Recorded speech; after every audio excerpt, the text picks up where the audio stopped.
HP. Jadi terkait di sekolah Bapak terpilih sebagai sekolah penggerak, bisa dijelaskan itu Pak? Iya. Di program sekolah penggerak ini adalah program nasional oleh Kementerian Pendidikan dan Kebudayaan, di mana tahun ini programnya 2.500 sekolah di Indonesia, dan itu akan berlangsung selama 4 tahun ke depan, dimulai tahun ini. Jadi itu secara bertahap hingga pada tahun keempat nanti semua sekolah di Indonesia sudah menjadi sekolah penggerak. Tapi untuk tahap awal itu baru 2.500 yang direkrut dengan penjaringan yang lumayan ketat, dimulai dari penjaringan kepala sekolah, ya, karena kepala sekolah yang dites untuk menjadi calon sekolah penggerak. Kalau aturannya, kalau kepala sekolahnya lolos dalam seleksi itu, maka otomatis sekolahnya menjadi sekolah penggerak. Dan sekarang sudah seleksinya sudah selesai pada bulan Maret, kemudian sekarang sudah berjalan, sudah ada pelatihan guru, kepala sekolah, dan pengawas untuk mengimplementasikan program sekolah penggerak ini. Untuk tahun ini kita hanya mulai dulu dari kelas 1, kelas 7 di SMP, dan guru-gurunya sudah dilatih dengan kurikulum yang baru, karena sekolah penggerak ini akan menggunakan kurikulum yang berbeda dengan kurikulum K13. Strukturnya berbeda dan model pembelajarannya pun juga akan berbeda, akan lebih baik dari sebelumnya.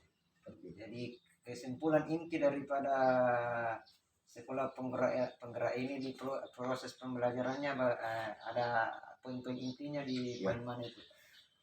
Poin-poin intinya dia mengacu kepada ada tulis panah di luar sepasang. Itu sasarannya adalah melahirkan profil pelajar Pancasila. Itu sasarannya, dengan mengacu kepada ada beberapa aspek yang diramu, ada 6 aspek itu diramu untuk menuju pada lahirnya profil pelajar Pancasila. Itu sasaran utamanya. Jadi terkait pembelajaran yang saat ini sudah masuk penerimaan siswa baru, bagaimana untuk siswa baru, kita baru sosialisasi kepada siswa baru bagaimana model pembelajaran kita nanti dan bagaimana kurikulumnya, karena kita juga sementara baru menyusun kurikulum di setiap sekolah untuk yang baru ini, karena setelah dilatih gurunya, maka kita diharapkan semua sekolah penggerak itu menyusun kurikulum satuan pendidikan yang namanya kurikulum operasional sekolah untuk kelas 7. Harapannya dengan kurikulum baru ini dan model-model pembelajarannya yang baru, kita mengacu kepada salah satu pilar dari profil pelajar Pancasila, itu adalah merdeka belajar. Ya. Jadi itu harapan. Ya, itu merdeka belajar itu salah satu pilarnya dari 6 pilar itu. Termasuk dari situ bergotong royong, ada kreativitas, ada bernalar kritis, itu ada. Ya. Jadi itu sasarannya, sehingga dengan begitu pembelajaran kita itu adalah pembelajaran yang betul-betul harus terfokus pada siswa. Jadi sepengetahuan Bapak ini ada berapa sekolah yang terpilih di Kabupaten Takalar ini sebagai sekolah penggerak? Kalau kemarin itu saya lihat ada 2 SMA, kemudian 4 SMP, 9 SD, dan 3 TK. Oh, gitu ya. Jadi tingkat SMP ada 4 dengan Iya, SMP 5 Ya, Mangarabombang. betul.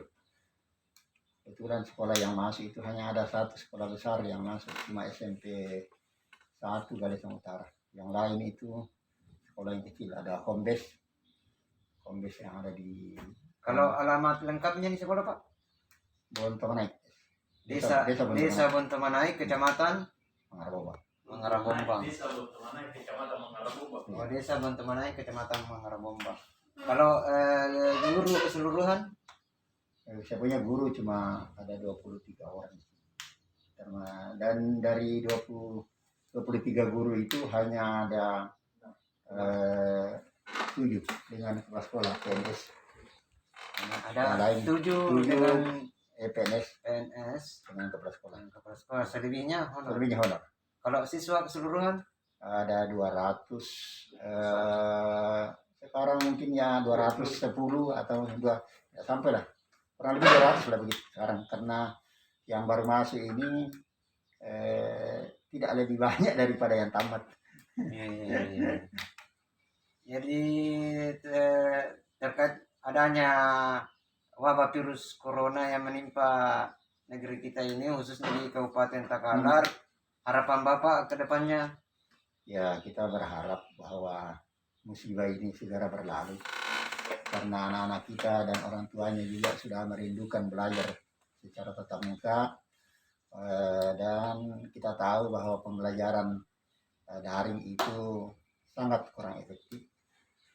Karena selain anak-anak tidak memiliki fasilitas ya, untuk belajar daring, hanya sebahagian yang memiliki, juga kontrolnya agak susah dibanding dengan kita berhadapan langsung. Jadi harapannya mudah-mudahan